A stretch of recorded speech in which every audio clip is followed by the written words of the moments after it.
Okay, so this is a video on Multistreamer. I haven't made one in a little bit, and there's been a few new features added, so the old video's out of date, so here I'm making a new one. So Multistreamer is a program that lets you stream to multiple video streaming services at the same time, so you can push video to YouTube and Twitch at the same time. Another feature is you can push video to Facebook, and I don't have any logic that stops you from pushing to Facebook and other services at the same time, but you should know that is against the terms of service, so don't do that. This does have some use cases for just pushing video to Facebook by yourself, like without doing the dual streaming thing. For example, it lets you push video with OBS to your own profile. There's no built-in way with the Facebook web interface to do that. But this tool will let you do that. And then this video is not on how to install OBS. There is a separate video for that, and I'll put a link in the description on how to install OBS, so you can go watch that. So yeah, let's get started. So once you've had OBS installed and set up, you'll go ahead and let me log out here. You'll log in, and basically, there's two main sections to Multistreamer. There's a streams section and an accounts section. And what you do is you add your accounts to Multistreamer, and then once you've added your accounts, you can create streams. And a stream is just a group of accounts that you want to have, get the same stream sent to them and the same metadata, or not necessarily the same metadata. We'll get to that in a second. So anyways, adding accounts is just for Facebook, Twitch, and YouTube. All you have to do is click the link, and you'll get a pop-up saying like, hey, do you want to allow this web app to use your account?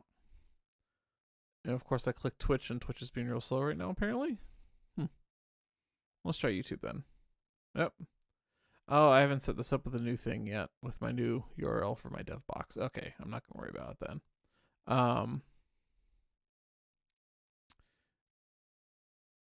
Yeah, so anyways, the custom RTMP account type is meant for basically Facebook, Twitch, YouTube. Those modules all automatically handle updating your metadata and all that for you.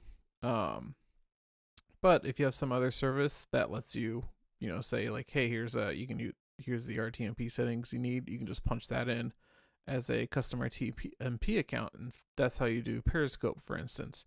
Getting Periscope set up is outside the scope of this video. I'm not going to really go over that. I'm going to be just concentrating on Twitch and YouTube. And also, you should, and just, I mentioned earlier the disclaimer about the Facebook terms of service. I'm pretty sure that Twitch is fine if you're not, you're fine to dual stream as long as you're not partnered. I'm pretty sure once you're partnered, you sign an exclusivity agreement. However, even if you're partnered, this is still a useful tool, because what you could do is you could push a stream to YouTube and set it as private, and not really use it to do live video, but instead use it as a way to sort of like conveniently archive your replay at the same time that you're streaming to Twitch. So that way when you're done, you can just then go into YouTube and hit like, make it public, and now you have your VOD on YouTube immediately, instead of having to save it to your local computer and upload it later. So anyways, so you can see I've already added some accounts. I've got a couple Twitch accounts, YouTube accounts.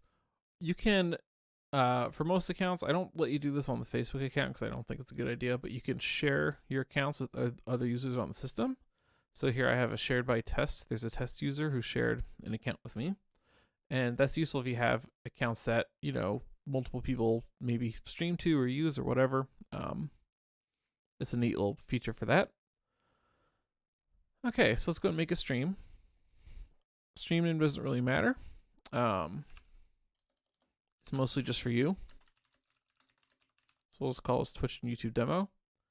And we'll be streaming to YouTube and Twitch. And so once you've made a stream, you'll get to this screen here where you can update the metadata for this stream.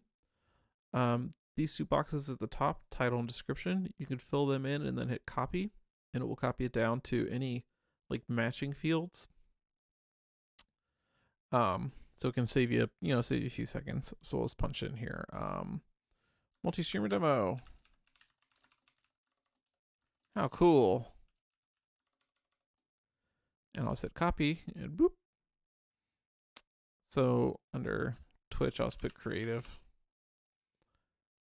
And then let's see here, we've got some YouTube settings to go through. This is where I was saying, like, if you're partnered but you still want to upload your video to Twitch while streaming, to save you some time and hard drive space, etc., you can, make a private video and then, like I said, go on YouTube later and change it. We'll change this to unlisted for now. YouTube doesn't have I don't have a way to detect your resolution and frame rate, so you should know that. And we'll set the category to gaming.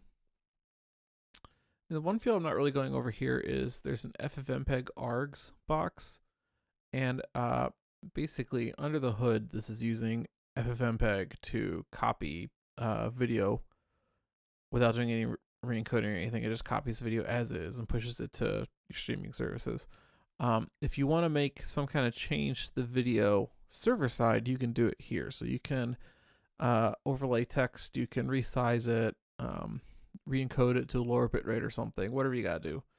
And that's useful for, like I said, I'm not going to get too into the Periscope thing, but if you do get Periscope set up with a whole Periscope producer program, they don't like video over, like, 540p, which is pretty low, and so I upload at 720p and then server side re-encode to 540p, send it out to Periscope. Boom, I'm on Periscope. So we'll just leave this blank for now. Blank means just copy, without any processing. And so that's done. That's ready to go pretty much. So to set up OBS, all we have to do is copy the RTMP URL and RTMP stream, or stream key. I've got a little thing set up here.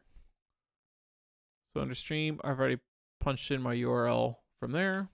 I'm sorry, so yeah, type set it to custom streaming server. And let's wipe out that key and we'll punch in this key. There we go.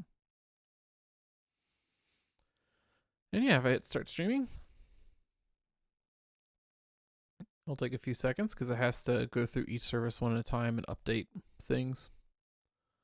Yeah, so you'll notice now, I don't know if I did not point this out, but before, the stream had a red box, which meant, or a red dot, which meant it was not live. Now it's a green dot, meaning it is live. And before we get too much into live video stuff, just a quick crash course. Edit metadata gets you back to this metadata screen. Metadata will not update while streaming. It only updates when it starts streaming. I haven't really thought too much about it. Maybe I could do live metadata changing. I'm not too worried. Add remove accounts. It's that same screen from when you're creating a new stream. And add remove accounts is also where you can rename your stream. Again, that's really not a big deal. It's really not too much to do there.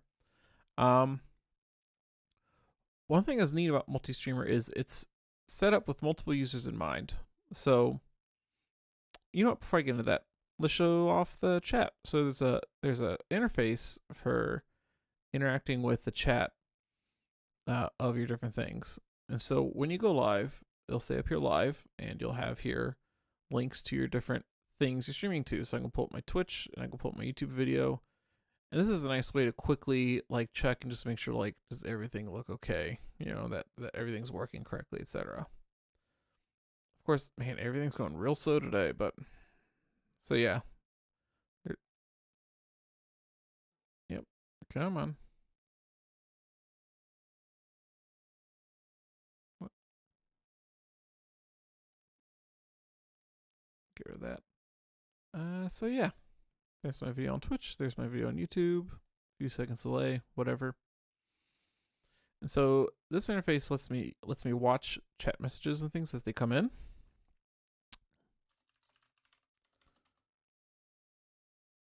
So I pop up here. I can see a little Twitch icon, a little video, Twitch icon in the username.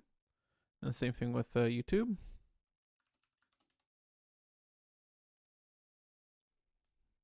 There we go.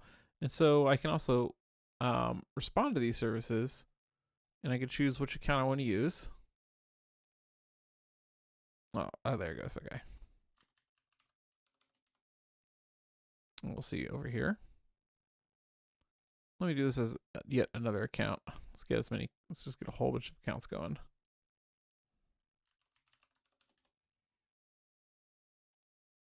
Yep, and there's that. Oh, you know what? I think this is struggling a bit because I realize I'm not running this on my server. I'm running this at home, and I'm probably killing my internet connection right now. So let's just wrap this up here, I guess. And then yeah, YouTube.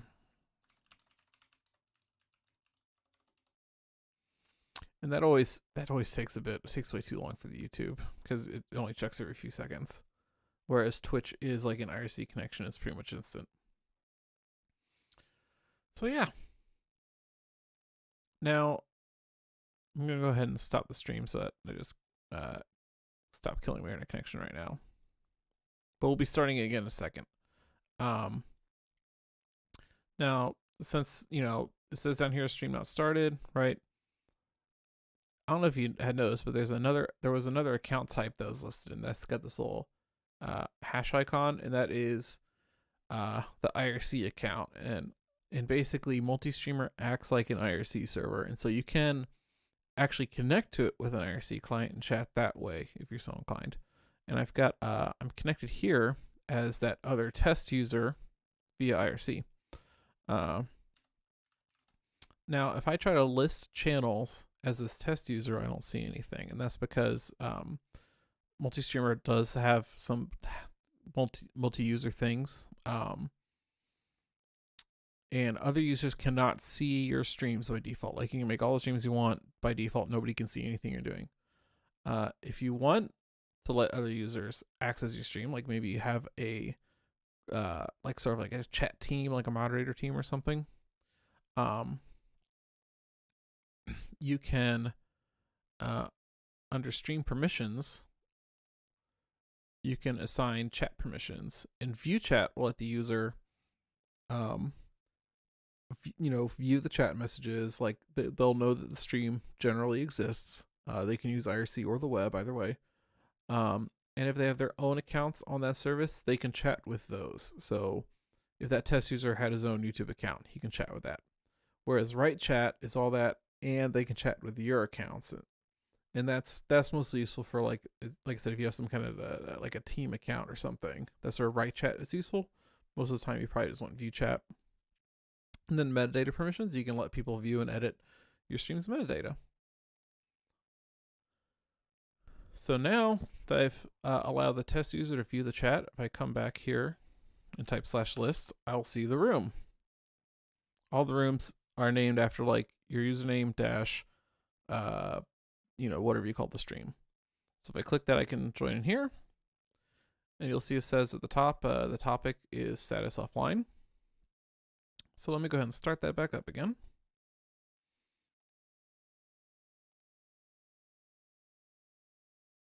And when this goes live, there we go. The IRC topic changed to live with links to the different streams. And so yeah, basically the IRC interface and the web interface have the same features. Like for instance, if I wanted to chat as that JPR JR dev account, I just begin my message with Twitch so let me go over this. Over the right here, you have these bots. These bots represent the accounts that are streaming right now. And if you want to like relay a message from IRC to that streaming service, you just have to address that bot at the beginning of your message. So you can say like at JPR, at Twitch JPR dev, or you can just, begin with the name of the bot. You can have like a colon or a comma or something, it doesn't really matter. Now, since I did not have the right permissions, and this is, this account does not belong to this test user, it's going to tell me I'm not authorized. And if I pull up the stream, whoops.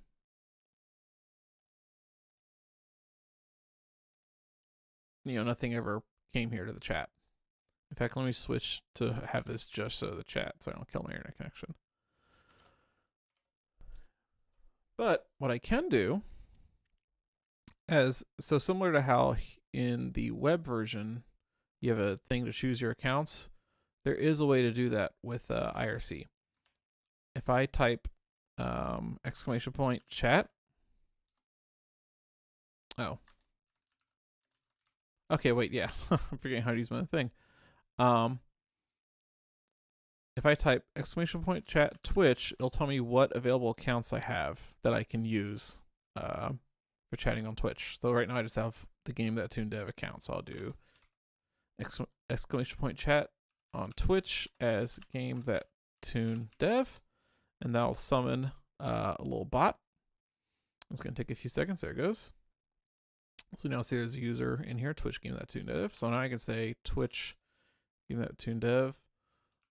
Put this on Twitch. And hey, look, there it went. Popped up over there. And then you can also use the IRC room to chat amongst yourselves. So I'm going to be like, hey, John, what's up? And you'll see it popped up here with the little, I keep pointing at my screen with my finger. It popped here with the little, like, IRC icon. And so I can say, oh, let me switch back to IRC. Not too much. Test. And it came in there. And you can even do private messages on IRC. So I can message to the John account. Only you can see this. And it comes in here with like a nice hot pink. And then I can respond by typing just like on IRC /MSG test. Whoops. I was trying to do tab completion, but I didn't write the code for that. But yeah, came back there. Awesome.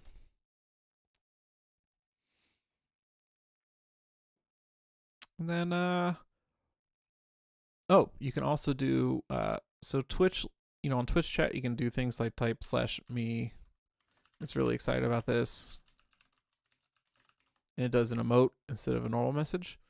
And those all come in, like that comes in there where it's just all bold. And on IRC, it comes in like, just like it would on Twitch. In the web interface, you can emote. So let me switch here. Let me do a different account since I already used the JPRJ one.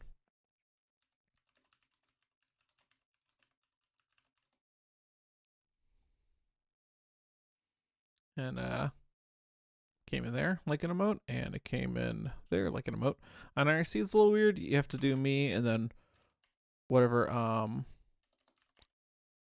account and then your message, so is emoting, but it's really weird. But it works. And yeah, so those are all the features pretty much.